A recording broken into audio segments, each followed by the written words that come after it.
I just remember the last two people on stage were Axel and I. We'd lost, like, Steven fell off, Izzy fell off, Slash fell off, and just, I remember, like, Axel and I on stage, and like, okay, what do we do now?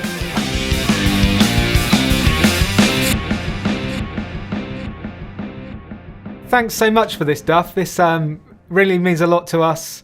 We're really excited about it, and loads of our fans have, shown really loads of enthusiasm on social media as well. So, oh, good. Yeah, thank you very much. You're welcome. How's everything going out there? That's a loaded question. As far as me, musically and pandemic-wise and whatnot, things are as good as they can be. I have this studio here you see behind me. I'm in Seattle. It's been a great place to go every day. I'm in a really creative time of my life. Luckily, sometimes that doesn't always happen. If you have time off, you get writer's block, but I've been in a real creative mode. So I've been coming in here every day and keeping, physically fit, all the things that I know what to do for myself to keep myself sane. And just playing a lot of bass, playing a lot of guitar, and things are going as well as they could be going at this point. Is that studio, is that kind of part of your house, or is it near where you live, or you managed to kind of move there for the time being? Yeah, so I found it's an old studio that I found that was for sale. It's 5 minutes from my house. It's in the area that, like, when I grew up as a punk rock kid, it's in the area we used to hang out. So it's kind of come full circle. This place is a studio maybe from the 60s or 50s even, that nobody knew about. And it's this building that I can come and use, and it's really convenient to my house. And as you can see, I have a drum kit here. I've got amps, ISO booths, everything. Up behind me there is a control room. So it's like a mini Abbey Road, and it sounds amazing in here. The sounds we're getting. Had you been in it when you were younger? You said you're growing up around there. Is that somewhere you'd been before, or was it somewhere new? I knew the building. We didn't know it was a studio. It was just one of those buildings you walked by and, like, I wonder what's in there, So found out. I mean, who knew? This was a studio the whole time. That'd be cool to travel back in time and tell your younger self that that building there, it's got a studio in it, and one day you're going to be spending quite a bit of time in there. Who knew? Exactly. It's really just it's a dream come true, especially at this time in our world history where, everybody's got to stay in or stay away from other people until this virus is eradicated. It's great for me to be able to come here. And I know that a lot of the artists that I've been speaking to have taken the time to kind of hunk down and record and write, and so that's what you're kind of concentrating on at the moment? Totally, yeah. So does that mean we can expect, if you got your eyes on an album or some singles or something like that, or is it more just see how things go?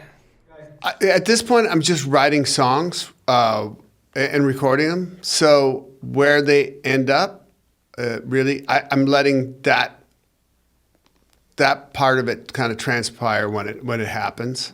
For now, it's more helpful for me to not think about where the songs are going and just keep writing. Mm-hmm. And of course, you're very fortunate that you're very skilled, that you've got the vocals, guitar, bass, drums, you can one-man band it. So has that been something you've done before when you've kind of gone through your solo records?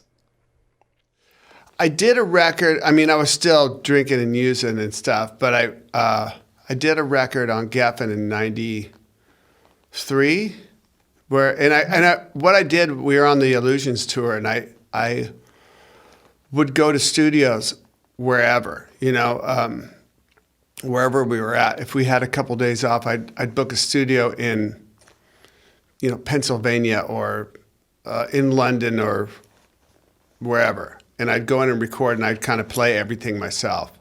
So I do have experience doing all that. I've been lucky to have some other drummers come in here. I've had like Jamie from Shooter Jennings' band come up here. But it's like a 3-day spurt, and I'll have 14 songs for him to play on. And he doesn't really know the songs. He's such a good drummer. He's so intuitive that he can kind of do all that stuff. And he was available and all of that, and we were COVID safe. And it's really, to get somebody to come in and play, you have to go through. I mean, we kind of demand. We have our mother-in-law, my mother-in-law, my wife's mom. She's 82. She lives next door to us. So that's kind of the main concern for us, like keeping safe, is to keep her safe. So like we have protocol here at the studio. There's 3 of us here. We get tested.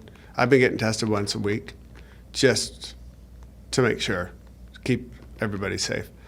But getting a drummer up here, I've done that a couple times. I've also played drums on a few of the songs. We did a song in here for Alice in Chains, for a kind of a honorarium that the Mopop here in Seattle did for Alice in Chains. I think the event itself was December 1st. It was really well done, or December 10th, whatever it was. But I did Down in a Hole here, and I played drums, played bass, played guitar. Martin here, who is my producer here at the studio, he played some keys on it. We all sang backgrounds and then sent the track to Shooter, and he sang the main vocal. So you can send stuff around, as you know. And it came out really good. But, playing drums again has been really, really fun. Yeah, I know, not just musicians, but everyone's kind of said we are in a lucky age with the digital connectivity, with having the pandemic, that, something like you say, with doing projects like that, you can send things here, there, and you don't all have to be in the same location or the same time to get stuff like that done. I miss it. I miss, like, the ultimate thing here is I have this great live room, would be to have a drummer and me playing bass and a guitar player and to track songs live. That'd be the ultimate thing to do. That's why this live room's so big, is to fit people in, but of course we can't now. And it's going to be really sweet to get back and like rehearse with my band, with Guns N' Roses for a tour. It's going to be, it's almost, it's gotten to a point like, wow, can we actually be in the same room together? But of course we'll be able to at some point soon. And that's going to be, you learn to sort of, I'm always, I always feel honored to be in a band that people come to see. They spend their money and their time to come see. And that's something that's always stuck with me ever since I was playing in punk rock bands as a teenager, to now. I do appreciate that. I have a lot of, I guess, thankfulness for that. I don't take it for granted. But I think now, even more, when we get back on tour, I'm gonna look out and go, this is pretty amazing that I'm in this position, that people are still stoked to come see, something I'm a part of. I think that's definitely true, and it's true as well for the audience. I think everyone's going to feel it so much more special when they go out to their first live show again, a proper live show where you can interact and stand among people. It's going to be such a great atmosphere, I think. I have a motorcycle here in town, and I ride all around kind of Western Washington, and there's a lot of great little towns and highways and, back roads you can go on. And I went to this, I think it was like August or September, to this little town on the water, north of Seattle by about 100 miles. And I stopped, got off the bike. I was with a friend of mine. We got off the bike. We had our masks and all the stuff, you know, and we walked into kind of the town square. And there was two guys playing acoustic guitars and singing. And they were sitting, you know, 8 feet apart. And there was a crowd of like, you know, 8 people, not a crowd. There was 8 people, including us, watching it. And it was the first live music I'd seen in some time. And it was you know, even for me I'm a musician and go out and play gigs, but I love to go see shows too. And just seeing that like sparked a lot of different feelings in me. So I've got a few questions. First one's about the strings, and seeing as you've been a Rotosound player from very early on in your career. Can you recall how you first got into playing Rotosound and why you've continued to use the strings over all these years? Well, you know, as a bass player, and any young bass player will be able to relate to this. You know, you get a set of strings, and they're not cheap. You know, getting your first when you got a job and you're paying rent and whatever else, getting a set of strings, if you're in that place where I was, getting a set of strings is an investment. You know, and you put them on your bass, and if they don't sound good, you're stuck with those strings. You know, back in the days when we used to like boil strings to make them last longer, all that stuff. And when we got I think it was before we got our record advance, I got a set of Rotosound. Somebody, you know, this is a long time ago. This is 1985 or 6. I was getting very serious about bass playing. I was in Guns N' Roses. Really, we started to write great songs, and we were kicking ass, and I was really taking bass playing more serious than I had. You know, prior to that, I'd been a drummer, a bass player, and a guitar player, and now I was just zoning in on one thing. I found my thing. I was like 20 years old. And so I was listening to what people had to say about gear and strings and everything else. And somebody must have mentioned Rotosound, make the best strings, and for bass, you know, you should check it out. And so I got a set of the swing bass, you know, the ones I've yet still to use, still use now. And the brightness and the roundness of the sound I was trying to get kind of appeared because of the string. So I just stuck with that, and you know, I haven't even tried other strings because I found what I wanted with the swing bass Rotosound. So if it ain't broke, don't fix it.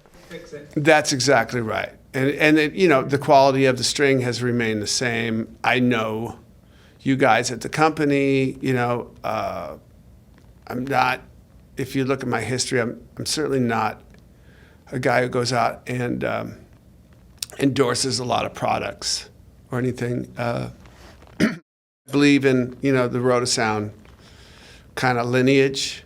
You look back to the 60s and the great, you know, like Entwistle playing these strings, and you have the rest. Back in the day when the whole band would do the endorsement for whatever musician it was, you have all of the Who in the picture, and John Entwistle with his bass, you know.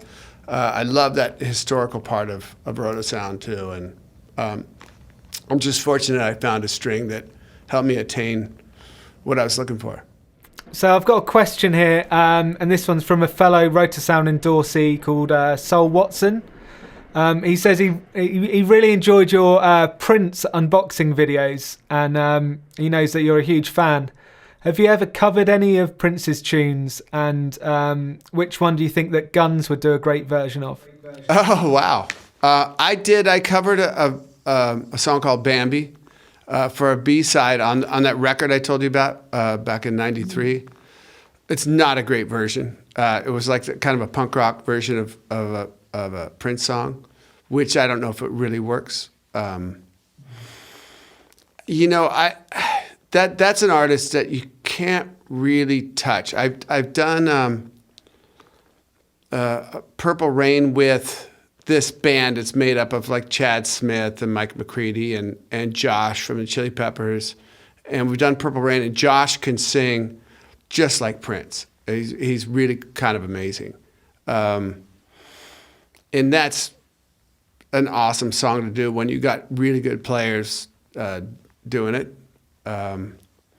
But Prince is an artist that I've been into since I was 17 or 18 years old, and just studying what he does. I don't play music like Prince because I can't, quite literally I can't. But it's a high watermark. It's a high benchmark for just how to use drums, bass lines, guitar parts, vocal melodies and whatnot.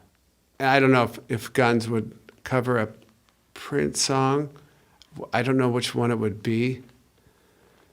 Probably something early, but who knows? We do a lot of covers, so I'll never say never with that. But I don't know which one it would be. I'd have to think about that.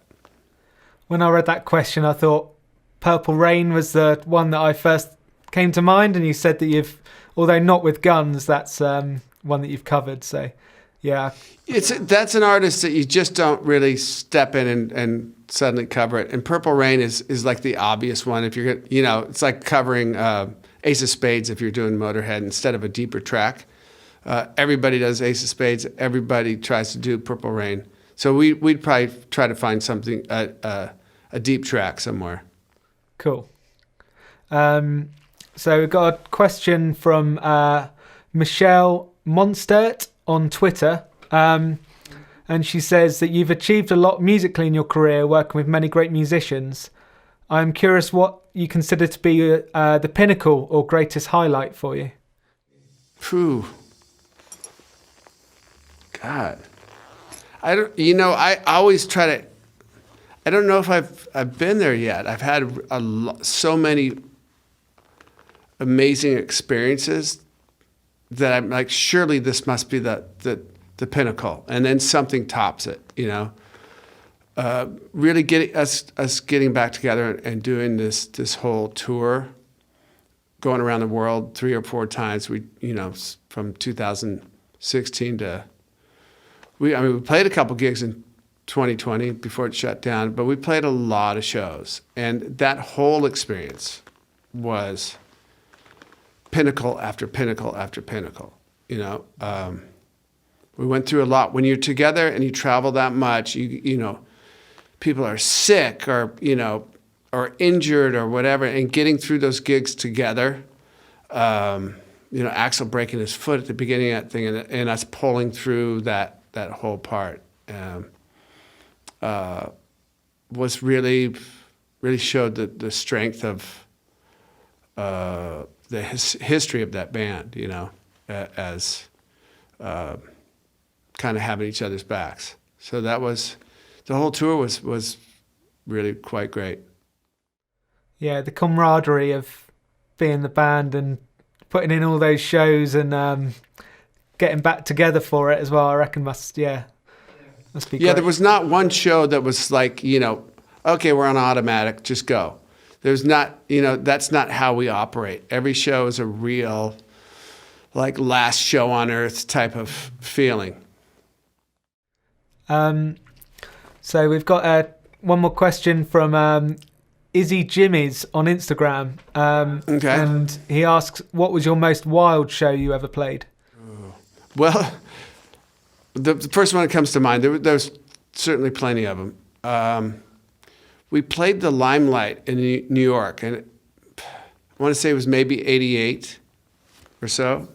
And it was not, I don't think it was really a booked show. We were in New York, and I don't really remember what was behind the show, but we played the Limelight, and it was kind of a semi-acoustic show, or it was some sort of toned-down show. And I just remember that everybody was so hammered because it wasn't a planned show, it was kind of like last minute, that everybody was in mid, off day drink. And we went to play this show, and everybody, except for, I just remember the last two people on stage were Axel and I. We'd lost, Steven fell off, Izzy fell off, Slash fell off, and just, I remember Axel and I on stage, and okay, what do we do now? So, yeah. I'm sorry anybody who went to that show. It's probably awful, but. And someone called Bic Rant Roy on Facebook, he asks, what was your first bass? I had a paper route. So I was pretty young. I had two paper routes. And if people don't know what that is, back in the day, they, young boys, mainly, some girls would go and deliver the newspaper to people's houses. And that's how you made income. It's before you're of legal age to actually work a job at a restaurant or whatever. You could have a paper route. So I had a paper route, and this older kid than me had this Gibson EBO bass. It was $125. It was probably stolen from somewhere. Who knows where the origins of that bass. But it was a Gibson EBO. It was a short scale. I didn't know anything. It was the first real instrument I bought, but I bought it with my paper route money. I had to save up $125. It was a lot of money back then, and that was it. Have you still got a it? 73 Gibson EBO. And do you still own that one? I don't. Here's the thing, the later 80s, early 90s were quite a thing and quite an event in my life, quite a period. I don't know what happened to that bass. If anybody out there knows, it has a black flag sticker on it, knows what happened to that Gibson EBO, let me know. We'll put up some signs. That's that's how I got my first guitar as well, from the paper round, and I think it was a couple of years saving up and got that Les Paul, Epiphone Les Paul, yeah. Okay, got my last question here. Do you have a musical New Year's resolution? Damn. I don't think so. I mean, no. I'm in a good place right now, creative-wise. Going out and playing live, of course, wouldn't be a resolution. It's just it's a hope at this point. But I'm in a good place creatively. That a resolution musically. Maybe to play more drums, but that was already in the hopper. Cool. Okay. Well, thanks so much, Duff. This has been it's been really great. I know our fans are gonna really enjoy watching this. It's a shame that the NAMM show's not on this year, but hopefully, we can make some connections this kind of way. And I'm really looking forward to hearing whatever comes out of this lockdown session of yours, if anything does come cool out. Yeah, there's a lot of songs. There's just a lot of songs, and like I said, where they're going to end up, who knows, but I'm just doing the work right now, and I'm very fortunate to have this space and have my health and all that kind of stuff, and I wish everybody out there who's watching this to good health and happiness, and us getting back together and rocking again soon.